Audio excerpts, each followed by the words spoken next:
Chaban, essaye de passer.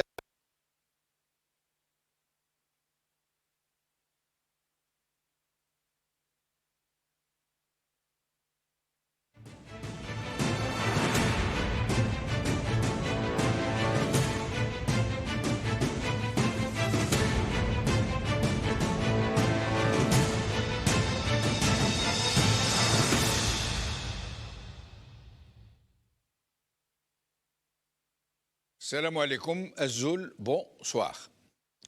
La notion des droits de l'homme, son histoire, sa maturation et sa cristallisation dans les sociétés humaines, dans la perception politique du citoyen naissant, ne remontent pas seulement à la Déclaration universelle des droits de l'homme qui avait été adoptée par l'Assemblée générale des Nations unies le 10 décembre 1948 à Paris. Il y a d'autres textes antérieurs, mais commençons par dire l'article 1er de la Déclaration universelle des droits de l'homme de 1948. Je cite, article 1er. Tous les êtres humains naissent libres et égaux en dignité et en droit.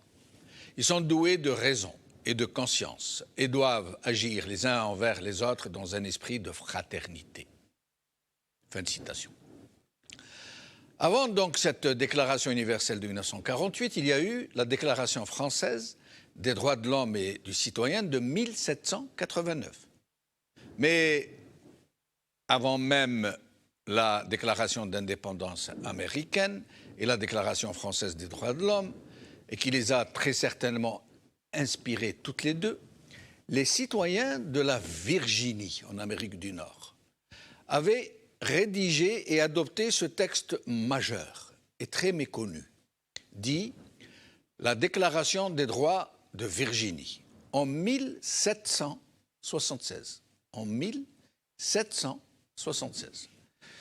Dont je vais vous lire quelques extraits tout à l'heure pour bien montrer combien la conscience des droits humains et des droits politiques avait réussi à se cristalliser, à s'imposer à un tel moment de l'histoire.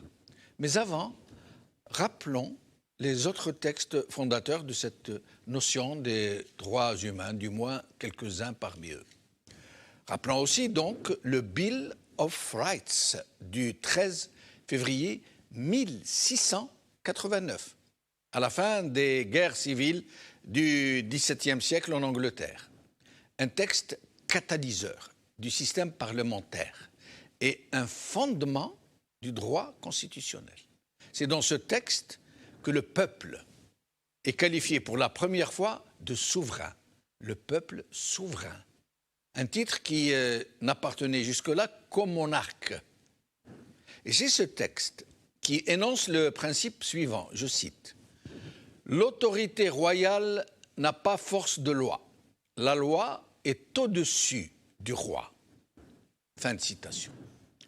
D'autres textes majeurs ont parsemé le long chemin des droits humains, tout comme la Grande Charte de 1215 ou Magna Carta, la Pétition des droits de 1628, la Déclaration de Breda de 1660 ou l'Habeas Corpus Acte de 1679. Mais avant même l'avènement des religions et des grands principes humains, l'homme avait toujours ressenti le besoin de se doter de principes élevés qui puissent lui permettre de s'extirper de sa condition primitive, où seule la force brutale distinguait les relations de l'homme à l'homme. Aujourd'hui, et alors que certaines sociétés ont réussi à s'organiser de façon à protéger l'homme de l'homme, l'homme de l'abus, de la force brutale et de l'oppression, d'autres sociétés continuent à vivre dans des conformations sociétales où la violence systémique, la ruse animale et la barbarie en complet veston demeurent omniprésentes, même si les régimes qui se sont imposés à leur tête ont appris à habiller leur pouvoir mafieux d'institutions de pure façade et de discours trompeurs. Mais revenons à cette Déclaration des droits de Virginie de 1776. De mon point de vue, le texte source des droits de l'homme, dont je vais me permettre de vous en lire quelques extraits de quelques articles. Article 1. Que tous les hommes sont nés également libres et indépendants et qu'ils ont certainement droit inhérents dont ils ne peuvent, lorsqu'ils entrent dans l'état de société, priver ni dépouiller par aucun contrat leur postérité, à savoir le droit de jouir de la vie et de la liberté, avec les moyens d'acquérir et de posséder des biens et de chercher à obtenir le bonheur et la sûreté. Article 2. Que tout pouvoir est dévolu au peuple et par conséquent émane de lui. Que les magistrats sont des mandataires et ses serviteurs et lui sont comptables à tout moment. Je rappelle que ce texte est de 1776. Qu'aucun homme ni aucun collège ou association d'hommes ne peuvent avoir d'autres titres pour obtenir des avantages ou des privilèges particuliers, exclusifs et distincts de ceux de la communauté. Que la considération de services rendus au public, et ce titre n'étant ni transmissible aux descendants ni héréditaire. Article 5. Que les pouvoirs législatifs et exécutifs de l'État doivent être séparés et distincts de l'autorité judiciaire. Et afin que, devant supporter eux-mêmes les charges du peuple et y participer, tout désir d'oppression puisse être réprimé dans les membres des deux premiers. Il parle des trois pouvoirs. Des deux premiers. Ils doivent être à des temps marqués, réduits à l'état privé, rentrés dans le corps de la communauté dont ils ont été tirés originairement. Et les places vacantes doivent être remplies par des élections fréquentes, certaines et régulières, au cours desquelles tout ou partie des anciens membres seront rééligibles ou inéligibles selon ce que la loi déterminera. Article 7. Que tout pouvoir de suspendre les lois ou d'arrêter leur exécution, en vertu de quelque autorité que ce soit, sans le consentement des représentants du peuple, est une atteinte à ces droits et ne doit point avoir lieu. 1776. Que la liberté de la presse est l'un des plus puissants bastions de la liberté et ne peut jamais être restreinte que par des gouvernements despotiques. 1776. Article 15. Qu'un peuple ne peut conserver un gouvernement libre et les bienfaits de la liberté que par une adhésion ferme et constante aux règles de la justice, de la modération, de la tempérance, de l'économie et de la vertu, et par un recours fréquent à ces principes fondamentaux. 1776. Et enfin, l'article 16, mais tous les articles sont de cette essence, purement et profondément démocratique. Et donc, l'article 16, que la religion ou le culte qui est dû au Créateur et la manière de s'en acquitter doivent être uniquement déterminés par la raison et la conviction, et non par la force ni par la violence. Et que par conséquent, tous les hommes ont un droit égal au libre exercice de la religion selon les exigences de leur conscience. Fin de citation. Ce sont des articles de la Déclaration de Virginie en 1776. Algérie, les droits de l'homme toujours bafoués. C'est le titre de notre émission d'aujourd'hui, en cette journée internationale des droits de l'homme. Et nous aurons le plaisir de recevoir par téléphone ou par Skype des personnalités et des militants ou militantes qui sont dans la défense des droits de l'homme d'une façon générale. Et nous allons commencer avec Maître Zoubida Assoul, avocate, présidente de l'UCP. Zoubida Assoul, merci d'être avec nous. Bonsoir Tijamal, merci pour l'invitation. Merci.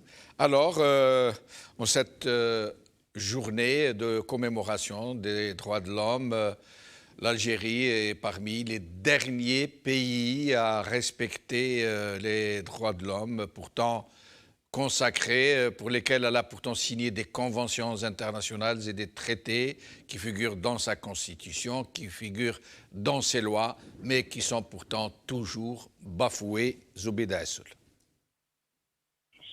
Écoutez, le 10 décembre est une occasion de la Journée internationale des droits de l'homme d'évaluer un peu à la fois notre législation, nos pratiques et aussi le comportement des institutions de l'État par rapport au respect de toutes les conventions que l'Algérie a ratifiées, mais aussi le droit interne, à commencer par la Constitution, qui garantit un certain nombre de droits et libertés aux citoyens algériens. C'est une occasion, d'autant plus que cette année, nous la vivons dans une période particulière par la pandémie. Donc, même pendant cette pandémie, je pense que les pouvoirs en place n'ont même pas pu, disons, respecter au moins une trêve ou observer une trêve, ne serait-ce que dans les poursuites pénales, dans les incarcérations, dans les peines qui sont des peines lourdes parfois, qui ont été prononcées par la justice contre un certain nombre de militants, de blogueurs, de jeunes, de hirakistes, d'hommes politiques. Donc vraiment, on est triste parce que l'Algérie a perdu beaucoup de points par rapport même aux années précédentes et surtout que on vient nous parler d'une Algérie nouvelle, mais aussi ces comportements sont en totale contradiction avec toutes les revendications exprimées par le peuple durant plus d'une année, bientôt maintenant 2 années de révolution pacifique qui nous réclament tout simplement à travers les millions de citoyens et citoyennes qui sont sortis et qui continuent à lutter de manière ou de différentes manières depuis qu'il y a eu justement l'arrêt des manifestations ou des marches pacifiques, parce que la pandémie étant là, parce qu'il y a un protocole sanitaire, parce que les Algériens sont quand même matures et qui sont responsables et qui n'ont pas voulu justement qu'il y ait des centaines de morts et une plus grande propagation de la pandémie de la Covid-19. Donc aujourd'hui, on est triste parce qu'on aurait pu quand même, avec cette révolution qui, pour moi, est une chance inouïe, parce que pour la première fois depuis très longtemps, des Algériens et des Algériennes sont sortis de toutes les tendances politiques, de tous les âges, de toutes les couches sociales, dans toutes les régions du pays, nos compatriotes qui résident à l'étranger, pour dire tout simplement que nous aspirons à vivre dans un état de droit, un état qui respecte les libertés des citoyens. Justement. Et c'est ce qui reste incompréhensible pour nous qui sommes sur le terrain et qui essayons avec les moyens que nous avons de lutter justement et de défendre toutes ces libertés et tous les détenus d'opinion et les détenus politiques. Mais justement, Zoubida Assoul, le constat ne fait plus de doute. Nous avons affaire à un régime, un système despotique qui concentre tous les pouvoirs entre les mains d'une seule oligarchie, dont tout le monde sait qu'elle est militaire, à partir du moment où les vrais décideurs sont les militaires. Nous savons donc que ce système viole tous les droits humains, sans aucune exception. Ce n'est pas seulement la liberté de la presse ou le droit d'expression, mais tous les droits des handicapés, le droit au travail, le droit aux chômeurs de pouvoir bénéficier d'allocations dignes, le droit des gens de pouvoir circuler librement, de pouvoir manifester, de pouvoir s'exprimer. le droit d'avoir des élections libres et honnêtes, et j'en passe. Tous les droits humains sont bafoués. Mais comment faire, Zoubida Assoul? Est-ce que nous allons passer notre vie à faire des constats et à attendre et laisser ce système faire comme il veut alors qu'il est signataire de conventions, de traités internationaux? Quand les étrangers le lui rappellent, il parle d'ingérence. Et quand ce sont les Algériens qui les lui rappellent ou qui exigent de jouir de leurs droits, il les met en prison ou il les traite de traîtres ou il les fait stigmatiser par ses relais. Vous savez, je pense que c'est un manque de clairvoyance que de continuer dans le déni des droits des citoyens, parce que aucun État sérieux, aucune nation ne peut se construire si le pouvoir en place, si les institutions en place ne respectent pas les droits des citoyens et ne respectent pas tout simplement les citoyens. Et le respect des citoyens commence par laisser ces citoyens jouir de leurs droits qui sont consacrés par les lois à la fois internes mais aussi les conventions que nous avons ratifiées. Mais je ne suis pas d'accord avec vous. Si jamais, comme vous dites, on ne va pas rester dans le constat. Je suis désolée. Nous, ça fait des années qu'on lutte, on est sur le terrain, on n'est pas sur les constats, on dénonce, on défend les gens qui sont détenus, les gens qui sont brimés dans leurs droits, on continue à dénoncer, on fait des conférences de presse. Dans le cadre du CP et étant partie prenante du PAD, au niveau du PAD, nous avons organisé à l'occasion du 5 octobre, donc le 10 octobre passé, une journée pour la défense des libertés et du multipartisme. Et à la suite de cette rencontre, il y a eu l'appel national que nous avons lancé pour constituer vraiment un comité ou une instance de la défense des libertés, toutes les libertés. Donc, nous agissons selon les moyens dont nous disposons. Quand aujourd'hui, vous avez encore les journalistes qui sont en prison, quand vous avez encore des sites électroniques qui sont interdits ou qui sont bloqués, quand vous avez des journaux qui sont... Il y a beaucoup de moyens de rétention que le pouvoir prend contre les gens ou les voix discordantes qui ont un autre avis, qui ont une autre approche de la solution de la crise que traverse notre pays. Mais je pense que le pouvoir aujourd'hui est en face de ses propres limites, de sa gouvernance, de sa manière de gouverner le pays, et qu'aujourd'hui, je pense qu'il ne peut plus nier qu'on ne peut plus continuer dans cette voie, qu'aucun projet, qu'il soit d'ordre politique, économique ou social, ne peut réussir s'il n'y a pas l'adhésion de la majorité du peuple. Donc aujourd'hui, je pense que les Algériens, nous devons continuer à nous mobiliser, chacun dans ses compétences, chacun à son niveau, mais il faut surtout se dire qu'il n'est pas possible de construire une nation si on ne respecte pas un certain nombre de valeurs universelles qui sont devenues le patrimoine commun de toute l'humanité. Et ce patrimoine, c'est d'abord le respect des droits humains.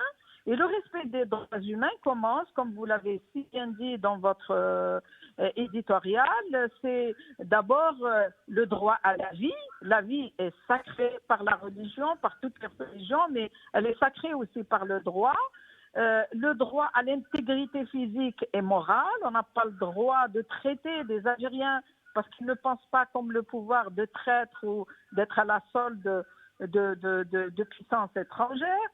Alors que nous savons aujourd'hui qui vraiment travaille avec les puissances étrangères, c'est certainement les gens qui ont les sceaux de l'État entre les mains et non pas les citoyens que nous sommes ou les partis politiques de l'opposition qui luttent depuis des années. Donc, on est sur le terrain, nous devons continuer, nous devons encore se mobiliser davantage parce qu'il ne peut pas y avoir de démocratie ni d'état de droit si on n'a pas le minimum de nos droits citoyens. Merci Zoubida Assoul, au plaisir de vous revoir bientôt, Inch'Allah. Avec nous, Adel Jabbar, qui est avec nous depuis le Canada, depuis Montréal. Adel Jabbar, merci d'être avec nous.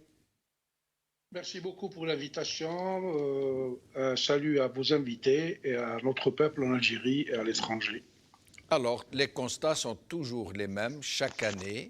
et l'Algérie n'en finit plus de rétrograder dans les classements mondiaux. Aujourd'hui, on nous dit qu'elle est à la 146e place sur 180 pour ce qui est de la liberté de la presse, entre autres, mais d'une façon générale, elle est à la fin des classements, dans tous les classements concernant les droits humains. Est-ce que nous allons continuer comme ça chaque année sans pour autant ne pas reconnaître aux gens comme Zoubida Assoul, comme tous les militants, comme tous ces avocats, ces militants de droits de l'homme, sans les saluer et reconnaître leur combat. Mais est-ce que nous allons continuer à ne rester que dans le constat ou dans le refus, j'allais dire, verbal, puisque même les manifestations nous sont interdites? Est-ce que nous n'avons pas d'autre alternative à Adel Jabbar? L'Algérie est un pays complexe, singulier et très particulier. Nous sommes l'une des anciennes colonies qui a eu la guerre de libération la plus coûteuse, la plus meurtrière et la plus longue parmi tous les ex-colonies de la France. Mais nous avons aussi la particularité d'être le pays où l'indépendance a été le plus rapidement confisquée au monde, dirais-je. Donc, juste après l'indépendance, il y a eu un véritable coup d'État par l'armée des frontières, aidé par la France, pour venir exterminer l'armée de libération nationale et prendre le pays en main et instaurer une dictature des plus atroces qui sévit depuis 1962 à ce jour. Ce que je dirais que sous une dictature, il ne peut y avoir aucune liberté, ni aucun droit humain, parce que la dictature est une usine qui fabrique la tyrannie, la peur, l'oppression et le déni des droits humains. Et donc nous sommes dans cette situation-là. Cette armée qui est supposée être le bouclier de la révolution telle qu'elle a été comment dirais-je, qualifié dans la Constitution de 1976, où les scores brejneviens frôlaient les 100% pour l'élection d'une Assemblée nationale qui est devenue une chambre d'enregistrement depuis. Et cette armée-là est en fait le véritable acteur et propriétaire du pays.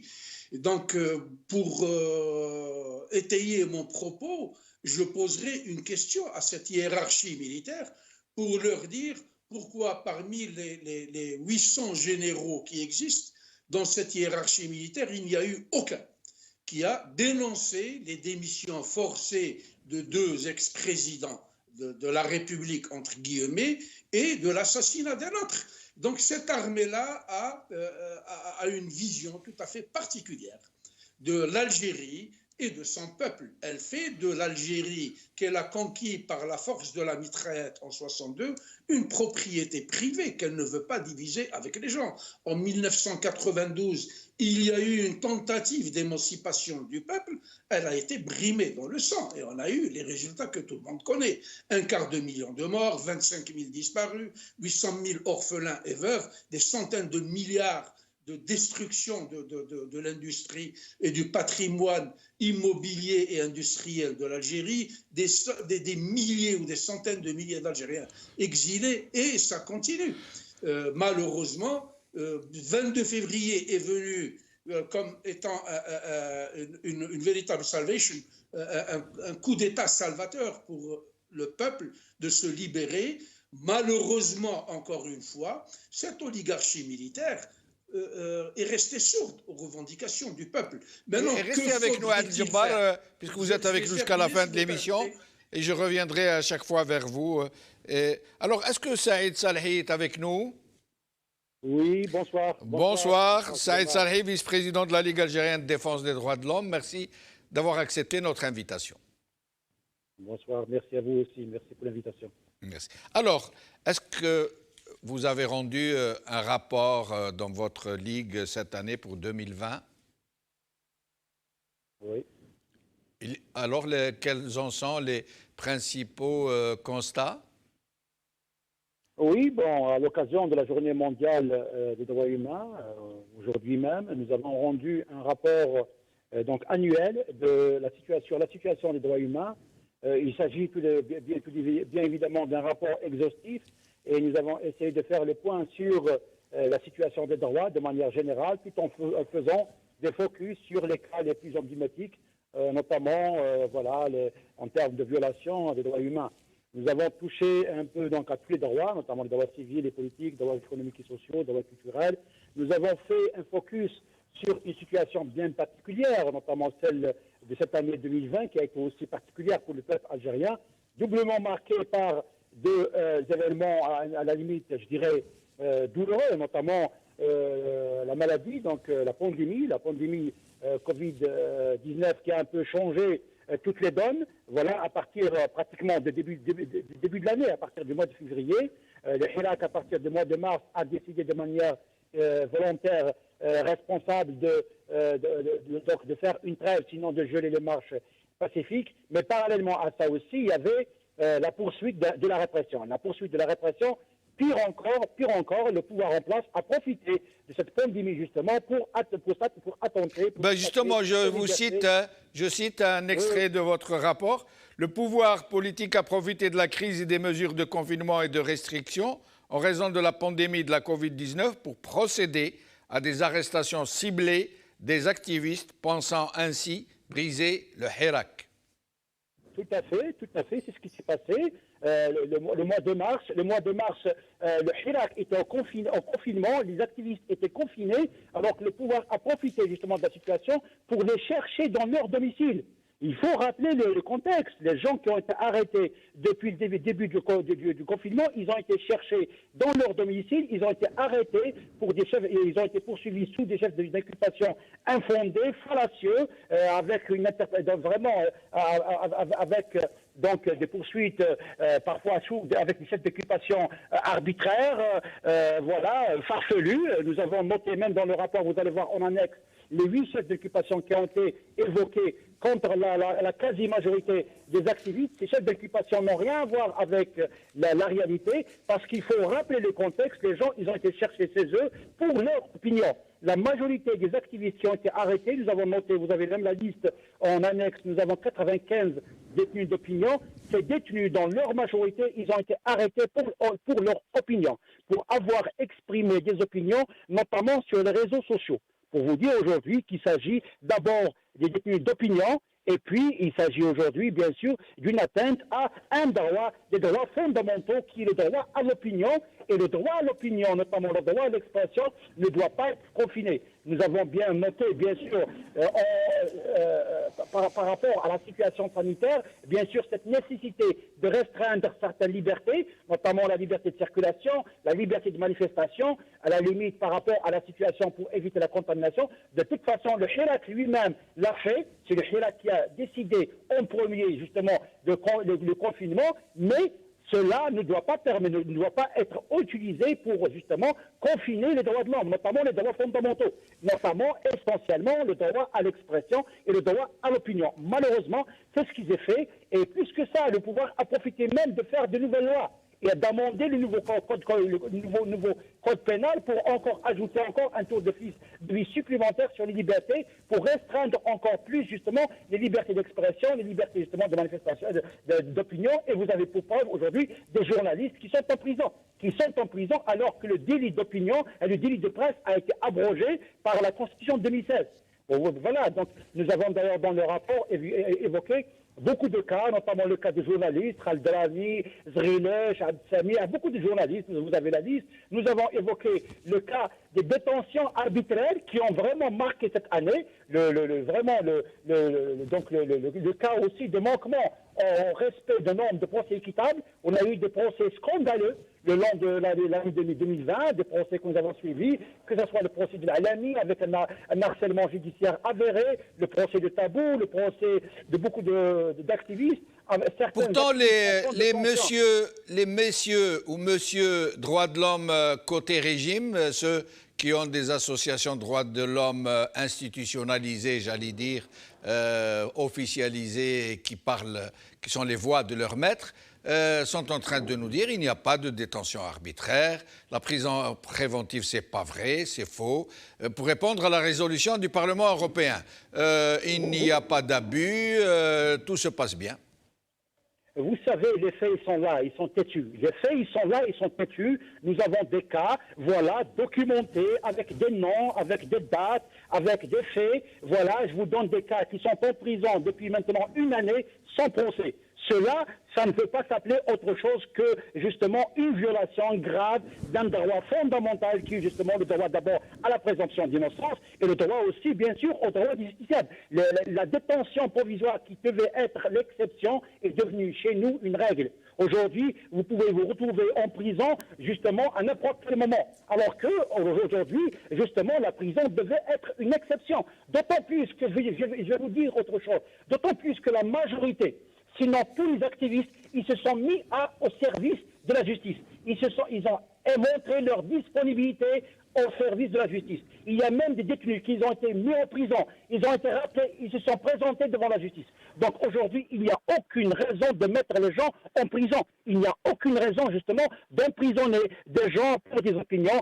Sinon, à la limite, voilà, de mettre comme ça, voilà le recours abusif à la détention provisoire. Et vous avez le cas, vous avez beaucoup de cas aujourd'hui, des jeunes qui se retrouvent en prison après 5 mois, 6 mois, et puis ils sont acquittés. Ils sont acquittés sans aucun dédommagement et sans aucune réhabilitation.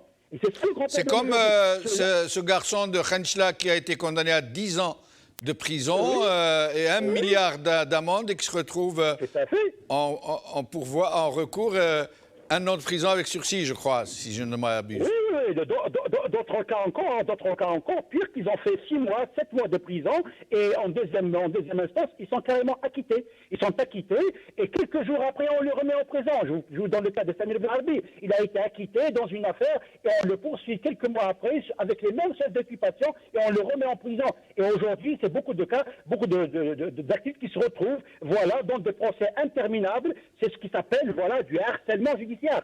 Du harcèlement judiciaire. Les gens aujourd'hui, ils sont privés de leur liberté d'abord d'exercice politique, de leur liberté d'expression, de leur liberté de mouvement. Voilà, vous avez là cette sorte-là d'épée de Damoclès qui est là, voilà, qui peut tomber à tout moment, et on peut se retrouver à tout moment en prison. Cela, d'ailleurs, beaucoup d'avocats ont parlé de ce qu'on appelle la sécurité judiciaire, l'amn al-qada'i. Aujourd'hui, la justice fait peur. La justice algérienne fait peur aux Algériens. Aujourd'hui, quand vous allez à la justice, alors que la justice devait vous protéger, devait être votre garant, votre protecteur, on a peur justement de tous les abus. De tous les abus. Et on a vu des cas, pendant toute l'année 2019, on a vu le cas du tribunal de Sidi Mohamed qui s'est distingué par justement cette décision d'exception de mettre par exemple des jeunes en prison, alors que d'autres juridictions à l'échelle nationale ont acquitté les jeunes, notamment les porteurs d'emblèmes nationaux, sur les mêmes faits, sur les mêmes chefs d'occupation, ils ont été acquittés et plus que ça, leur emblème a été restitué. Alors que d'autres, au niveau d'Alger, ils ont fait 6 mois de prison. Ils ont purgé leur peine. Et aujourd'hui, on continue encore dans le même système, on continue encore dans l'instrumentalisation de la justice. Pour nous, dans ce rapport, tout ce qui a été fait dans ce rapport, tout ce qui a été dit dans ce rapport, voilà, on met aujourd'hui à débat, voilà, que nos contradicteurs nous donnent d'autres versions, voilà, c'est des faits avérés. Les gens qui sont en prison aujourd'hui, j'entends bien sûr la Commission nationale, le Conseil national des droits de l'homme, qui dit que ce n'est pas des détenus d'opinion, alors quelques mois après, ils sont carrément acquittés. Merci, Saïd Salhi. Voilà. Merci beaucoup. Au plaisir de vous retrouver bientôt. Je lis, Saïd Salhi, un des paragraphes de votre rapport annuel. Alors qu'ailleurs, on célèbre les droits de l'homme de la 5e génération, en Algérie, on a fait un recul, y compris pour des textes élaborés les siècles derniers. Et c'est pour ça que tout à l'heure, je vous ai lu quelques extraits de la déclaration de Virginie en 1776. J'ai le plaisir d'accueillir Nabila Smaïl, maître Nabila Smaïl, avocate, activiste politique. Merci d'être avec nous, Nabila Smaïl. Merci à vous de m'inviter. Merci. Pour un sujet aussi important, aussi sérieux et aussi un sujet aussi sérieux devant une situation aussi dramatique.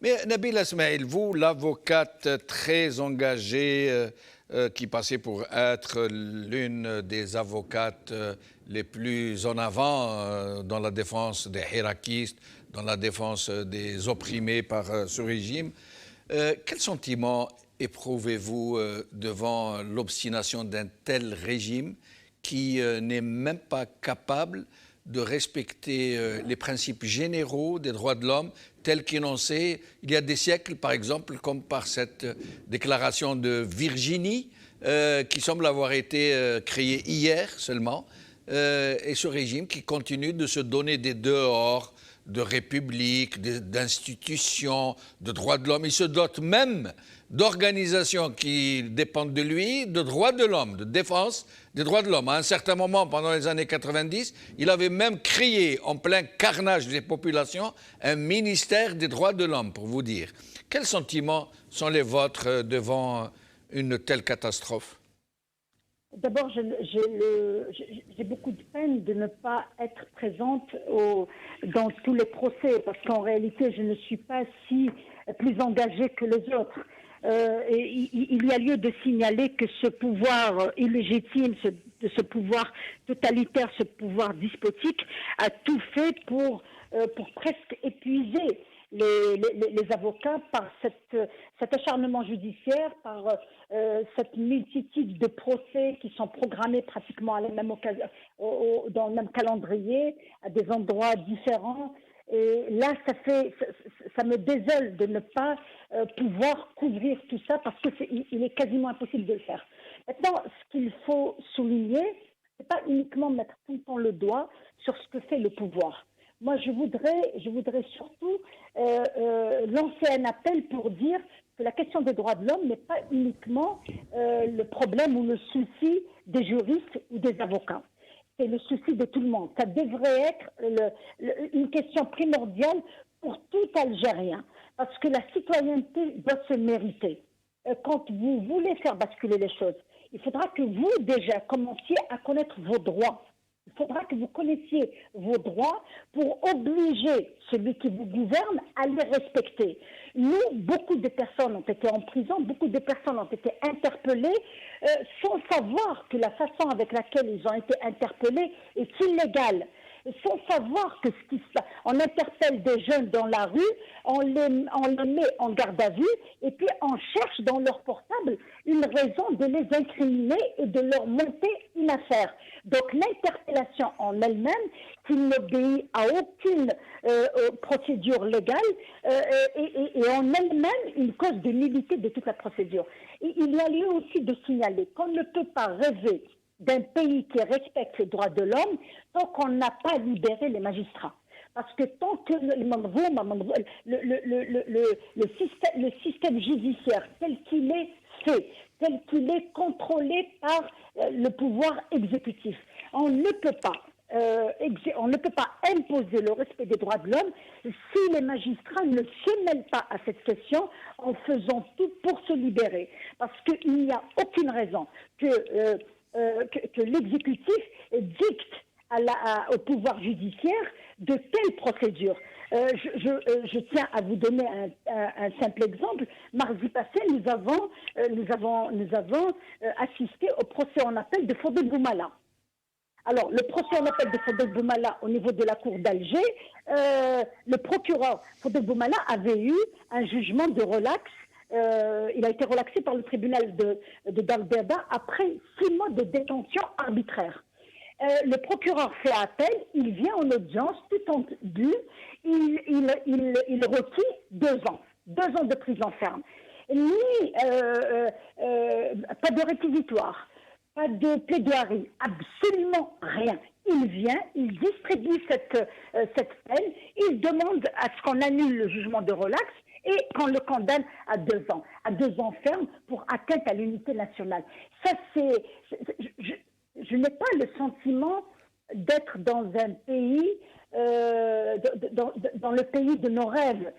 Écoutez, Nabila Smaïl, écoutez cet extrait de l'article 5 de la déclaration de Virginie en 1776. En 1776, le XVIIIe siècle. Écoutez bien, que les pouvoirs législatifs et exécutifs de l'État doivent être séparés et distincts de l'autorité judiciaire. Ça, c'est en 1776, avant que ne soient créés les États-Unis. C'est l'État de Virginie avant la création des États-Unis. Alors, aujourd'hui, cette dépendance de tous les pouvoirs, non seulement du pouvoir judiciaire et législatif qui dépendent du pouvoir exécutif, mais même le pouvoir exécutif lui-même, qui n'est qu'une façade juste visible pour y mettre quelqu'un, pour le faire passer pour président de la République ou chef du gouvernement, les trois pouvoirs dépendent exclusivement et de façon totalement intégrale de chefs militaires, des chefs de l'armée. C'est à ce point, en 2020, nous en sommes encore là, Nabila Esmaïl? En 2020, nous en sommes encore là et ça donne des craintes pour 2021, pour 2022, pour 2023. Le sort des libertés dans ce pays dépend exclusivement du maintien de ce pouvoir en place. On ne peut pas espérer un changement si ce pouvoir est maintenu en place. Parce que ce pouvoir qui a toujours haï le peuple, qui sait qu'il est au pouvoir d'une façon totalement illégitime, a développé tous les systèmes et toutes les lois pour réprimer le peuple. Vous l'aviez dit tout à l'heure, le droit du travail, le droit syndical, le droit à circuler, le droit à discuter, le droit à l'information, le droit à la presse, tous ces droits sont contrôlés par un arsenal judiciaire qui met tout entre les mains du pouvoir exécutif. Je reviens à l'idée que j'avais lancée tout à l'heure, quand les citoyens connaissent leurs droits, ils peuvent faire changer les donnes. Je vais vous donner à titre d'exemple, c'est la première fois dans l'histoire de l'Algérie qu'un citoyen dépose plainte contre un ministre, notamment Mohsen Blabès qui vient de déposer plainte contre le ministre de la Justice, Abdelkassim Zarmati, pour le fait qu'il lui ait enlevé l'immunité parlementaire pour le traduire en justice, pour le mettre en prison parce que c'est un parti d'opposition. Absolument. C'est un vrai parti d'opposition. Absolument. À partir du moment où le code pénal avec lequel on réprime le peuple vous parle d'articles de loi qui permettent à tout citoyen de déposer plainte pour abus d'autorité, pour abus de pouvoir. Personne n'a jamais fait ça. Personne n'a jamais déposé plainte contre un haut responsable pour avoir abusé de son autorité. Maintenant, que les libertés soient protégées et qu'on pousse le pouvoir à reculer dans la répression, il faudra aussi contre-attaquer. Est-ce que vous savez que le 1er novembre, le 30 octobre, la veille du référendum, vous savez qu'il y a eu des émeutes un peu partout. Il y a eu notamment des émeutes au niveau de Drab el-Khadda. À Drab el-Khadda, les jeunes ont mis le feu à des pneus, ils ont un petit peu manifesté à leur manière. Est-ce que vous savez qu'on nous a envoyé des vidéos et des certificats médicaux faisant ressortir que des jeunes ont été jetés aux flammes par des policiers? Et quand ils sont venus voir le collectif pour leur dire « on va déposer plainte », on a dit « oui, c'est tout à fait votre droit ». Vous savez qu'ils ont eu peur. Ils ont dit « il va y avoir des représailles ». Mais quelles représailles il peut y avoir après avoir été torturés de la sorte? Ils nous ont ramené des certificats médicaux qui font ressortir des brûlures. Et ils se sont rétractés en disant on n'est pas dans un état de droit pour qu'on dépose plainte. Donc, qu'est-ce qui a poussé Mohsen Blabès à déposer plainte?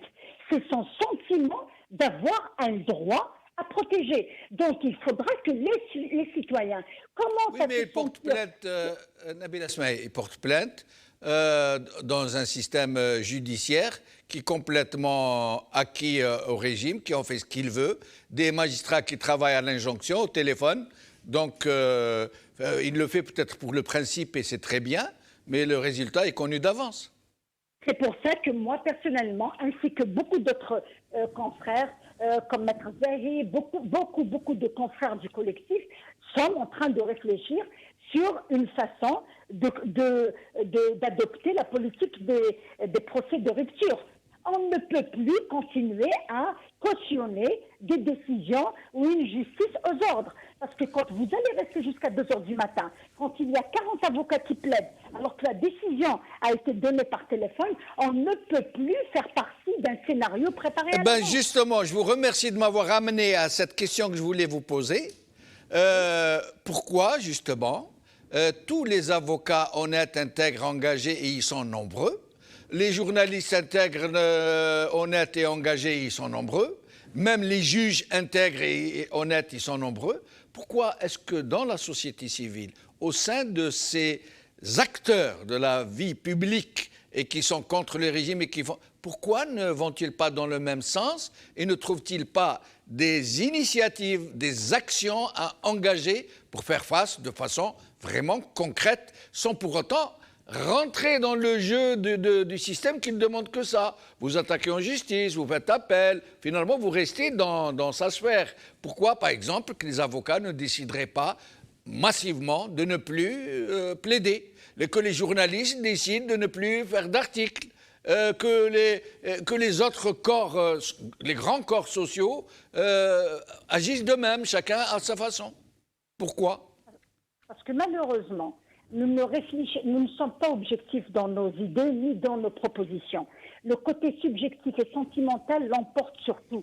Vous savez, quand vous dites à un parent d'un détenu que peut-être vous allez boycotter, la première question qui lui vient à l'esprit, vous allez laisser nos enfants seuls. Mais qu'ils soient seuls ou accompagnés de 200 avocats, le résultat est le même. Bien au contraire. Moi, je vous donne un simple exemple. Lors de la comparution des 12 jeunes qui ont été poursuivis pour obstruction à l'opération du vote du 1er novembre passé, il y a eu 5 détenus sur les 13. Nous avions boycotté l'audience et ça leur a fait mal. Ça leur a fait mal parce que le boycott de l'audience suivi d'une déclaration faite à la presse a vraiment fait mal. Parce que c'est ce boycott qui sort et qui produit un effet. Nous, on doit absolument commencer à réfléchir efficacité, à réfléchir quelle est la meilleure façon d'exister. Parce que je ne peux pas continuer à exister dans les murs des tribunaux, à plaider devant un juge qui ne m'écoute pas. Bien que, parce que je dois absolument être correct et juste, bien que je tiens à tirer ma révérence devant beaucoup de magistrats. Malheureusement, on n'en parle pas assez. Il y a des magistrats qui se sont identifiés et qui ont marqué, écrit leur nom en or dans cette révolution et qui ont décidé de relaxer et de ne pas tenir compte de toutes ces procédures. Et je sais qu'ils sont nombreux, je tiens à les saluer, à leur rendre hommage et à leur dire que grâce à eux, nous les avocats, on continue à espérer. Et grâce à eux, on continue à dire que chacun peut jouer un rôle. Je tiens aussi à vous rappeler une chose, on parle des droits de l'homme. Je tiens à apporter un témoignage, si vous me le permettez. Oui, bien sûr, maître. Bien sûr. Vous savez, on parle des droits de l'homme. Il y a un livre que des confrères m'ont conseillé, et je ne sais pas comment j'ai pas lu ce livre plus tôt. C'est le livre d'Ali Koudil, l'ex-directeur de la CNAL qui a été emprisonné pendant 6 ans. 6 ans. Il a vécu un cauchemar judiciaire. Il a écrit un livre, Naufrage judiciaire. Si vous voyez comment est-ce qu'il décrit la justice, si vous voyez comment est-ce qu'il décrit les magistrats, si vous voyez comment est-ce qu'il décrit la déchéance humaine, si vous lisiez les sentiments, les conséquences et les blessures de cette injustice, de cette justice qui l'a déshumanisé, une justice qui a fait de lui, pas une loque humaine, qui a fait de lui un personnage qui a vide. On l'a vidé, un cadre qu'on a vidé. Et à l'instar de ce cadre qui est mort l'année dernière, Ali Koudil nous a quittés en mars 2019. Rabbi yarhamou, merci pour ce bel hommage. J'ai été heureuse de savoir qu'il est mort après avoir vécu un mois de la révolution du sourire. Donc, comme Ali Koudil, pour qu'il n'y ait plus d'Ali Koudil derrière les barreaux, il faudra que la question des droits de l'homme soit le problème de tout le monde, pas uniquement le problème des juristes. Merci Nabila Ismail. Nous rendons hommage à cet homme, nous aussi, et nous saluons, nous aussi, le courage des magistrats intègres qui sont vent debout contre les injonctions que leur fait le régime et qui payent très très cher dans leur carrière, dans leurs affectations, dans les brimades de tous les jours. Avec nous, Assia Ghchoud, qui elle aussi va rester avec nous jusqu'à la fin de l'émission. Assia Ghchoud, merci d'avoir accepté notre invitation. Vous êtes une activiste, une hirakiste connue, militante des droits de l'homme. Merci d'être avec nous. Merci à vous de m'avoir invité. Salam alaikum, Mazoul Fillawan. Zulfillak. Alors, les droits de l'homme aujourd'hui, la journée internationale des droits de l'homme, malheureusement, au moment où certains peuples fêtent cette journée, s'en réjouissent ou font des remarques, ils vont fouiller partout dans les petits plis pour trouver des violations. Chez nous, c'est très simple. Aucun droit humain n'est respecté. Aucun. Il n'y en a pas un seul qui soit respecté. Et les seuls qui semblent être respectés, par exemple le droit de vote, le droit de choisir ses représentants, en fait, ce ne sont que des façades, ce ne sont que des succès d'années, parce que derrière, il y a la fraude électorale, il y a le choix du candidat avant que l'électeur n'aille voter, la désignation des présidents par des généraux, etc., etc., Assia Ghchoud. Oui, alors déjà, je voulais revenir en fait sur ce que vous avez dit en tout début d'émission. Vous avez parlé de la Charte universelle des droits de l'homme, donc qui a été signée en 1948. Je voulais juste faire une petite parenthèse par rapport à ça, parce qu'en 1948, lorsqu'elle a été signée, son caractère universel finalement avait été remis en question à partir du moment où c'était plus une charte occidentale que universelle.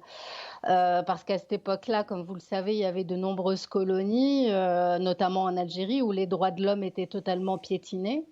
Je mettrais peut-être plus en avant des conventions, des pactes contemporains comme le pacte international des droits civils et politiques, avec tous les amendements qui ont été apportés pour rester un peu au goût du jour et suivre un peu le côté, comment dire, contemporain, dans le sens où voilà, l'évolution finalement de l'humain à travers son histoire, sa culture, sa tradition, etc. Donc l'Algérie, comme vous le savez, a signé le pacte international des droits civils et politiques en 1966 et elle l'a ratifié en 1989. Donc je parlerai plus de ce pacte-là parce qu'aujourd'hui, il m'intéresse particulièrement en Algérie, sachant que c'est celui qui prime, c'est-à-dire même sur le droit algérien, c'est le pacte international des droits civils et politiques qui a la primauté, même au sein d'un tribunal. Et je suis très heureuse d'avoir entendu tout à l'heure maître Nabila Ismail. Je l'ai même entendu il y a quelques jours parler du Parlement européen et de la motion qui a été votée au sein du Parlement européen la fin novembre. Je trouve que le discours a énormément évolué et l'entendre dire qu'il était inutile d'aller plaider dans un tribunal alors qu'on sait très bien que c'est une justice du téléphone, je trouve que c'est véritablement faire un pas en avant parce qu'il faut créer des précédents en Algérie. Il ne faut pas dire que ça ne sert à rien, que de toute façon ça ne sera pas entendu, comme Mohsen Belabès qui vient de déposer plainte et vraiment j'étais très très contente aussi de l'entendre. À travers finalement cette action, il va créer un précédent. Si tout le monde suit cette action, même si on sait qu'elle est symbolique, ça va créer au fur et à mesure des précédents. Ensuite, à nous de saisir finalement ces occasions pour porter ces plaintes à l'international, parce que si tous les voies de recours ont été déposées en Algérie et qu'il ne se passe rien, c'est à nous d'aller interpeller les instances internationales pour avoir gain de cause, notamment... Et restez avec nous. Cheikh Joud, je reviens à vous tout à l'heure avec Adel Jabbar. Avec nous, Hicham Khayat, coordinateur national des jeunes pour l'Algérie. Hicham Khayat, merci d'être avec nous. Merci, M. Jamel. Merci beaucoup. Oui. Alors, Hicham, vous, le jeune engagé pour les droits de l'homme, pour le Hirak, pour une vraie Algérie nouvelle, pour une vraie démocratie, voilà, c'est une journée dont le monde entier, où le monde entier parle des droits de l'homme, et Dieu sait, et les Algériens savent, ce qu'est cette situation dans notre pays. Hicham. Oui, Jamal, vous avez bien résumé quand vous avez dit qu'aucun droit n'est respecté en Algérie. Et moi, je dis toujours que pour récupérer ces droits, il faut aller vers un changement. Il n'y a pas de solution avec ce système. J'ai parlé l'après-midi, j'ai participé dans un congrès organisé par l'association Âge. J'ai dit que les politiciens, les militants devant penser vraiment comment faire le changement, comment faire tomber ce système. Il n'y a pas de solution avec ce système. Ce système ne pourra jamais respecter les droits de l'homme, ne pourra jamais respecter les droits des Algériens. Alors à partir de là, je pense que notre force doit être réunie pour vraiment faire un changement, pour faire réussir cette révolution, pour faire réussir ce changement et changer ce système, pour construire l'état de droit, pour aller vraiment vers une démocratie réelle. À partir de là, ça veut dire qu'on ne peut rien faire si ce système est en place. Parce que malheureusement, ce système, il est là pour maîtriser les Algériens, pour les priver de leurs droits.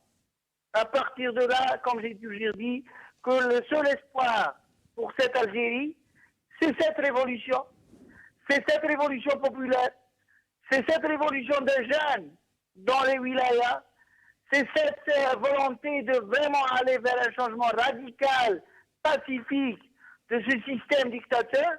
À partir de là, il faut y croire. Mais Hicham, une question. Alors, le peuple algérien, en millions, c'est en millions. Les premiers temps, c'était une vingtaine de millions de gens qui manifestaient dans la rue de l'appréciation d'observateurs très crédibles. Pendant plus d'une année et demie. Mais ce régime a tenu bon. Il a fait ce qu'il a voulu. On a dit transition, il a dit non, il n'y a pas de transition. On a dit pas d'élection présidentielle avant d'avoir réglé tous les problèmes lors d'une vraie transition. Il a dit non, il y aura des élections présidentielles. Il a organisé ces élections présidentielles, boycottées par la quasi-totalité du peuple algérien, preuve à l'appui. Pourtant, il l'a fait élire. Il est passé avec un chiffre appréciable, hein, 99% dû au bourrage des urnes. Puis ils ont voulu tripatouiller la Constitution, qu'ils n'ont jamais respecté, leur propre Constitution par ailleurs. Le peuple a refusé de voter, ils l'ont tripatouillée quand même. Elle attend d'être promulguée, si tant est que M. Tebboune puisse la signer un jour. Et donc ce régime est dans une logique. Il dit bon, on les laisse faire ce qu'ils veulent. Nous, on ne change rien. On continue comme on est. Et on leur dit, on leur dit non, Tebboune a été élu. Non, c'est toi qui as voté pour la Constitution. Non, les droits de l'homme sont respectés en Algérie. Ah non, la LN est la digne héritière, l'ANP est la digne héritière de la LN. Ah non, c'est pas vrai, les généraux ne sont pas les maîtres du pouvoir, c'est pas vrai. Non, il y a une séparation des pouvoirs dans ce pays, la preuve, regardez la Constitution. Et donc, ils sont dans cette logique, Hicham. Comment faire pour pouvoir changer les choses de façon sérieuse, sans pour autant aller à la violence? Mon frère Demet, il faut remonter à la charge. C'est ça le destin des révolutions. Il faut y croire. Il faut que les politiciens, les militants, les académiques, tous les élites de cette Algérie va partir vers un consensus réel. Il faut trouver des mécanismes. Il faut donner de la force pour ce mouvement. Il faut mobiliser les gens à revenir. Il faut expliquer qu'il n'y a qu'une seule solution dans cette Algérie, c'est le changement. Je bouge sur le terrain. Je sais qu'il faut que ces politiciens, ces militants, ils doivent faire des efforts pour vraiment aller vers un consensus national historique. On ne peut pas changer un système militaire à travers des méthodes classiques. Il faut aller vers mobiliser le terrain, les jeunes dans les vilayas, mais en même temps... Par exemple, par quelle action, au-delà de faire le Hirak, ces belles marches, ces belles manifestations, ces beaux rassemblements, mais au-delà, est-ce qu'il n'y aurait pas des actions que nous pourrions mener qui puissent être plus concrètes, aller vers un véritable rapport de force dans le pacifisme, bien sûr? C'est ça, oui, M. Gemel. C'est ça, personnellement, je suis en train de travailler sur ce sens. Il faut que tous les Algériens, les laïcs, les islamistes, tous les Algériens, tous les révolutionnaires arrivent à faire un acte politique de transition. On ne peut pas rester partagé. On ne peut pas rester comme ça. Il faut s'asseoir derrière une table pour trouver quelque chose d'historique pour cette Algérie. Moi, personnellement, je suis signataire dans l'initiative et fondateur même de NIDA 22. Il faut élargir le consensus. Il faut se parler entre les Algériens. Il faut se dire la vérité en face. On est devant une situation catastrophique. Il faut agir. Il faut vraiment aller vers un consensus national historique. Je dis toujours ça et je travaille sur ça. On a besoin de se parler. On a besoin de s'aimer. On a besoin de croire qu'on ne peut pas vivre sans avoir un consensus, sans cohabiter entre nous, sans qu'on s'accepte. Oui. Parce qu'en réalité, on est différents. On est des Algériens, c'est vrai. On est des musulmans. Mais chacun a sa vision. On doit unifier quand même et avoir une vision commune pour vraiment faire un rapport de force en faveur de la révolution populaire pour pousser ce système à un changement radical. Sinon, on ne peut pas réussir.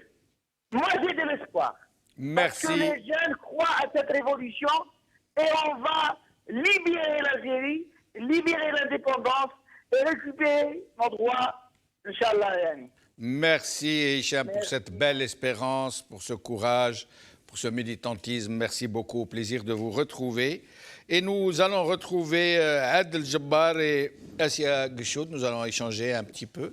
Alors, Adel Jabbar, par rapport à ce que vous avez entendu de nos amis qui sont tous très engagés, qui n'en démordent pas, qui tiennent à cette révolution, qui ne veulent pas lâcher, qui ne veulent pas reculer, qui ne veulent pas mettre un genou à terre. Ils disent « nous sommes là, nous continuerons, nous irons de l'avant jusqu'à obtenir la libération de ce pays ». Adel Jabbar.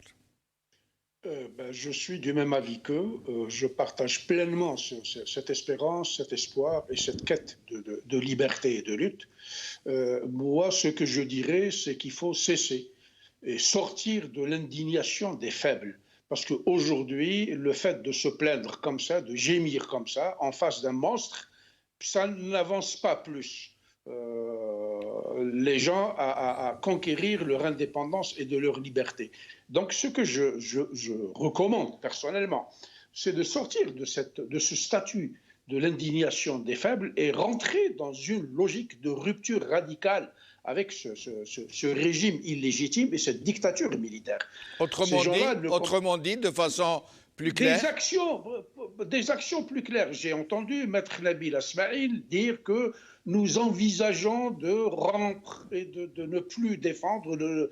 J'avais, moi, préconisé cette solution à Maître Assoul il y a à peu près une année et demie pour dire le fait de participer à des procès iniques dont les sentences sont connues, parce que c'est des barbeaux qui dictent les sentences au téléphone. J'ai dit le fait d'y aller, c'est une caution que vous donnez à appareil de répression qui n'est pas une justice. Et donc, le fait de boycotter les cours et les procès va mettre dans la gêne la plus absolue ce régime et sa dictature militaire. Donc, moi, je préconiserais des actions d'éclat. Un, il faudrait que les Algériens cessent de se plaindre. Et il faut qu'ils comprennent définitivement qu'en face d'eux, il y a un monstre sauvage. Devant un monstre, il faut s'armer de moyens pour pouvoir faire face à lui. La première des choses, nous traversons une situation économique et financière des plus déplorables. Ce que je recommande aux Algériens, c'est de cesser de payer les contraventions qu'on leur donne, c'est de cesser de payer les factures, c'est de cesser de payer leurs impôts, c'est de dénier C'est ce qu'on appelle de la désobéissance civile. De la véritable désobéissance civile, parce que l'argent qui est collecté va servir à aller payer l'outil de répression et les organes de répression qui vont réprimer les Algériens. Et restez avec nous, nous allons demander l'avis de Assia. Excusez-moi de vous interrompre comme ça à vif, mais c'est pour essayer de discuter un peu entre nous, en bâton rompu, vous et Assia. Assia, qu'est-ce que vous pensez de cette proposition de Adel ? Oui, je rejoins totalement M. Adel Jabbar, et je vous l'ai répété plusieurs fois, je pense sur Aures TV, à chaque fois que je suis invitée, je parle de désobéissance civile. Je pense que c'est un des chemins les plus importants aujourd'hui en Algérie qui fera véritablement mal à ce régime. Et si nous voulons rester dans la question des droits de l'homme aujourd'hui, vu que c'est la journée internationale des droits de l'homme, je voulais souligner que c'est vrai qu'un peuple qui a conscience de ses droits a la possibilité de se révolter pour ne pas les perdre. La question aujourd'hui, est-ce que le peuple algérien connaît ses droits ? Nous disons que nul n'est censé ignorer les lois.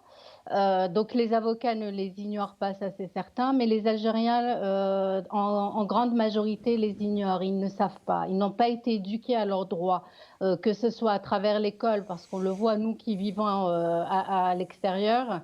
Nous avons une éducation civique, nos enfants sont éduqués à l'école, on leur apprend quels sont leurs droits. La Charte universelle des droits de l'homme est accrochée à l'entrée des bâtiments. Voilà, c'est quelque chose qui fait partie de notre environnement. Par contre, en Algérie, ce n'est pas le cas.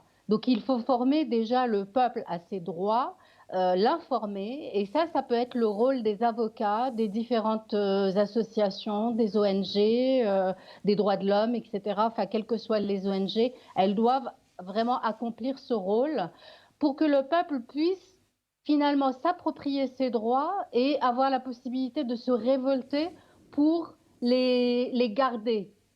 Aujourd'hui, il n'en a pas forcément conscience, M. Benchenouf, de ses droits. Quand, par exemple, on parle du régime de garde à vue ou d'arrestation arbitraire ou ouvrir le téléphone, etc., la plupart ignorent tous ces droits. Donc, voilà, il y a cette information qui est nécessaire, que les avocats pourraient peut-être mener en Algérie, parce que vous parliez de qu'est-ce qu'on peut faire. Voilà ce que les avocats pourraient faire, les différentes associations, sensibiliser. Et nous, la diaspora, c'est continuer à défendre ces droits et à les dénoncer. Dénoncer tous les dépassements aux droits de l'homme en Algérie. Alors, Adel Jabbar, vous et Assia, qui êtes tous les deux à l'étranger, membres très... j'allais dire, très militant du Hirak à l'étranger, de la diaspora. Vous savez très bien que les membres de ce régime, quasiment tous, tous les grands barons du régime ont des biens à l'étranger. Fruit de la rapine, fruit du pillage de ce pays. Vous-même qui êtes à Montréal, vous savez très bien qu'il y a de très nombreux barons du régime et des clientèles du régime et des parentèles du régime qui disposent là-bas de résidences somptueuses, d'entreprises, de comptes en banque, etc.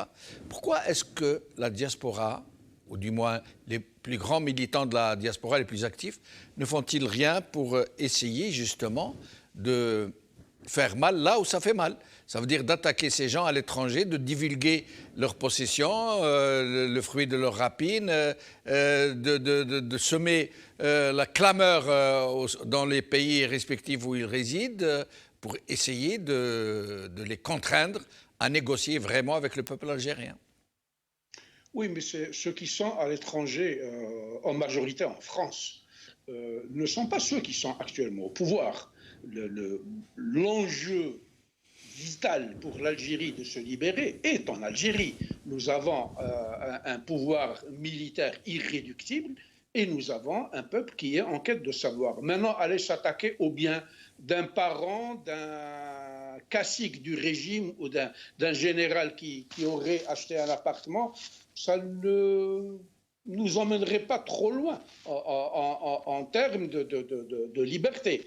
Moi, je pense que ça, c'est une deuxième étape qui viendra par la suite. Et c'est une affaire de spécialistes. Il y a des gens qui sont là, qui savent faire ce travail-là, particulièrement des avocats. Il y a un avocat qui est très connu à Montréal, un Algérien, qui intervient souvent sur...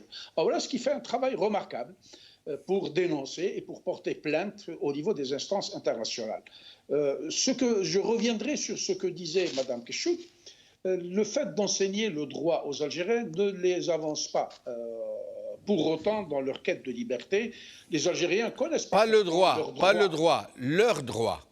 Leur droit à la citoyenneté. Au pluriel. Ils le connaissent puisqu'ils réclament leur droit à la santé, à l'emploi, à l'habitat, à une vie normale. Ils le connaissent, ils le réclament depuis tout le temps. Le drame qui Non, Al-Jabbar, pardon de vous interrompre. Beaucoup de gens ne pensent pas que ce sont leurs droits. Moi, je me rappelle, on disait publiquement à la télévision aux gens, pourquoi vous êtes contre Bouteflika? Il vous a donné des logements, il vous a donné du travail, il vous a fait ceci. Et les gens se taisent, ils considèrent que c'est une faveur qu'on leur fait. Pour la plupart, beaucoup de gens le pensent sérieusement. Non, moi je ne suis pas de cet avis-là. Nous avons vécu sous une dictature. Nous nous rappelons tous, vous et moi, quand nous avions 6-7 ans et que nous allions à l'école primaire, on nous apprenait quoi?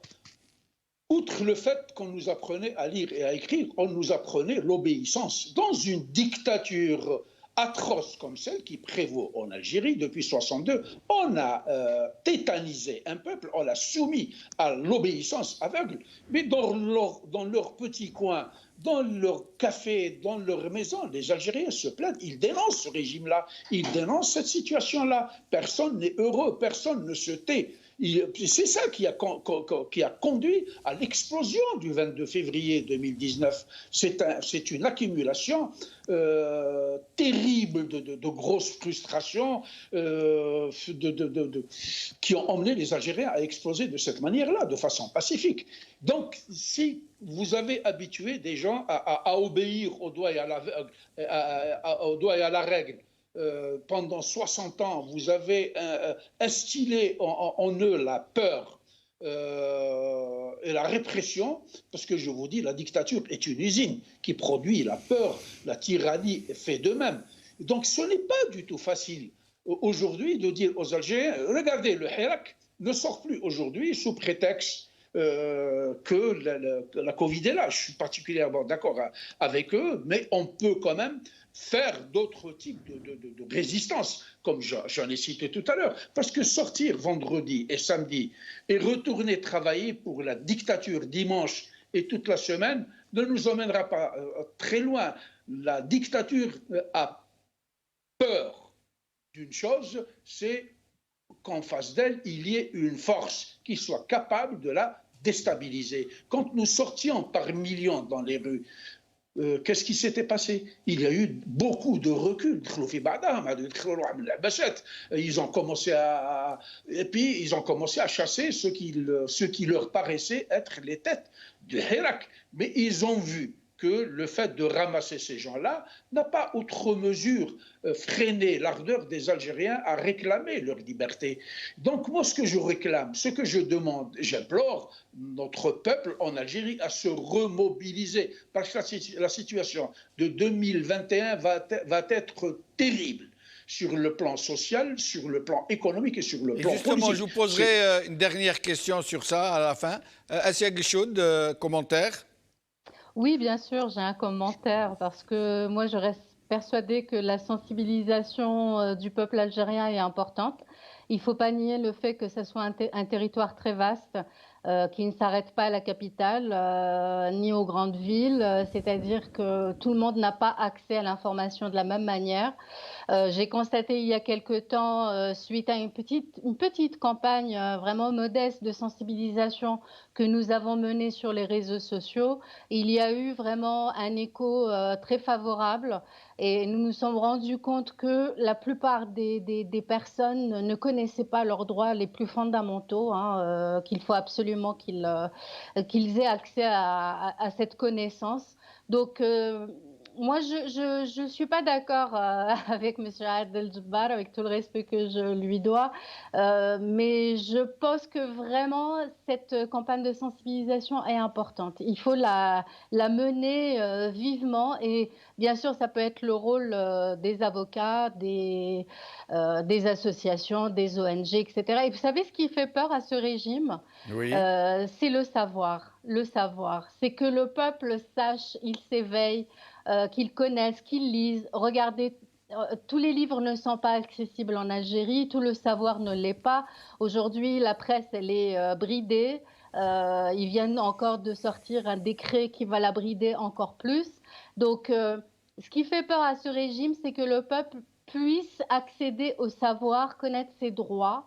C'est pour ça qu'il lui fait croire que quand on va voir des instances internationales, c'est de l'ingérence, alors que non, c'est connaître ses droits. Nous lui montrons que nous avons des droits en Algérie. Et pourquoi il n'y a pas une dynamique civique, j'allais dire, de sensibilisation sur les droits?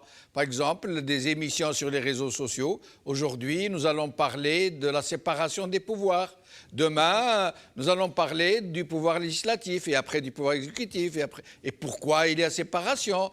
Pourquoi est-ce qu'il y a une élection? Qu'est-ce que ça veut dire? Comment la contrôler? Etc.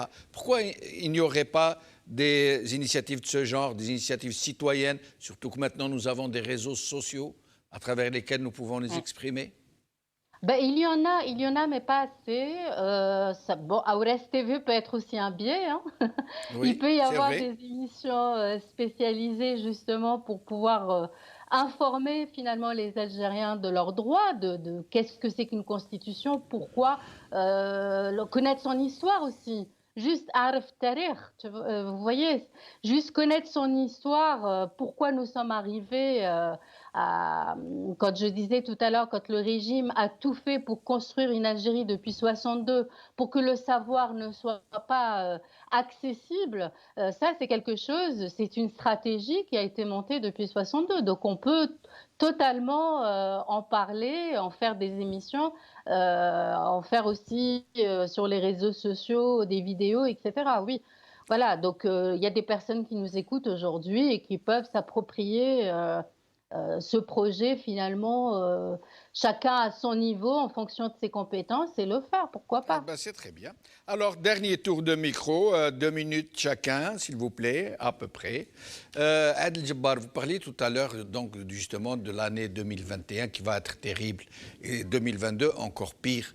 Est-ce que vous ne craignez pas que le mouvement citoyen de contestation ou la révolution ou le Hirak puisse dégénérer de mouvements politiques qui n'est porteur que de revendications politiques en mouvement social porteur de revendications sociales? Ben, ce sera une bénédiction pour la dictature parce que son objectif, c'est de phagocyter l'union du peuple et la revendication politique pour la transformer en revendication corporatiste, professionnelle et sociale. Le pire dans ça, c'est qu'il va y avoir ce qu'on appellerait la révolution de la faim. Et ça va, la faim, F-A-I-M, ce sera terrible. Pour reprendre ce que disait Mme Keshoud et la question que vous avez posée, moi, je suis de ceux qui disent qu'on ne va pas se plaindre à son propre bourreau. J'ai un grand respect pour Mohsen Blahbas. Je suis, comment dirais-je, très je l'appuie totalement et inconditionnellement dans le combat pour la liberté qu'il mène, de même que Karim Tabou. Mais je pense que il n'y aura aucun effet d'aller se plaindre à Zormati. Zormati est le porte-parole et le porte-étendard de la dictature et de son outil de répression qui est la justice. Donc moi, je ne souhaiterais pas qu'en 2021, où la situation sociale et économique va être désastreuse, que les Algériens puissent se phagocyter, se diviser pour sortir par petits groupes à Ouargla, à Bchar, à Tindouf, à Alger, à Bouira, pour réclamer une quête de pain. Il faudrait qu'on puisse rester mobilisés autour d'un seul objectif, c'est le déboulonnage et le démantèlement de cette dictature. Il faudrait qu'on en finisse définitivement avec elle. Finissez votre phrase, Al-Jabbar. Donc il faudrait qu'on termine définitivement avec elle et qu'on ne puisse plus jamais donner la chance à une autre dictature de renaître pour mener la vie, pour mener une vie des plus atroces à nos enfants. Vous savez une chose, il y a une véritable anecdote d'un petit bateau de flake, les Qawar Belmout, comme on les appelle. Et puis, il y avait des morts, et puis il y avait ceux qui ont été sauvés par la marine. Quand ils ont rejoint la terre ferme, ils ont interrogé quelqu'un pour lui dire « Bon, alhamdoulilah, le fait de rester ici, je suis déjà mort. Moi, je suis en train de chercher la liberté. » Et donc, moi, je recommande à notre peuple de continuer le combat politique pour déboulonner cette dictature, afin que la liberté puisse être retrouvée un jour. Merci. Alors, Assia Gueshoud, vous avez le mot de la fin. Oui, je vous remercie. Monsieur Benchenouf, je vais vous confier quelque chose. J'ai pratiqué l'aïkido pendant longtemps. Voilà. Et donc, ce sport martial assez particulier utilise la force de son adversaire pour la retourner contre lui. Oui. Et en politique, on appelle ça le jujutsu politique. C'est-à-dire que vous prenez la force de votre adversaire et vous la retournez contre lui. Alors, quelle est la force de mon adversaire donc, ce régime, c'est la répression. La répression, c'est le qamh, c'est taper sur le peuple, les détentions arbitraires, etc. Il est très, très important, cette journée internationale des droits de l'homme, qu'on comprenne que pour nous, c'est une force. Le pacte international et la charte universelle des droits de l'homme sont une force pour nous qu'on peut retourner contre ce régime. Donc, s'il y a un soulèvement social, comme vous le disiez tout à l'heure, je ne souhaite pas que ça tourne au vinaigre, mais en tous les cas, ça se retournera forcément contre ce régime. Voilà ce que je peux dire pour le mot de la fin. Merci beaucoup, Assia Gueshoud. Et ça se voit très bien à votre sérénité, à votre calme, que vous avez pratiqué un art martial. Merci beaucoup. Nabil Ismail, merci beaucoup. Hicham Khiyat, merci beaucoup. Khadour Chouicha, malheureusement, que nous n'avons pu joindre. Saïd Salhi, merci beaucoup. Adel Jabbar, merci beaucoup. Zoubida Assoul, merci beaucoup. Merci beaucoup à vous, chers amis, d'avoir suivi cette émission. Qawla khair, bislama.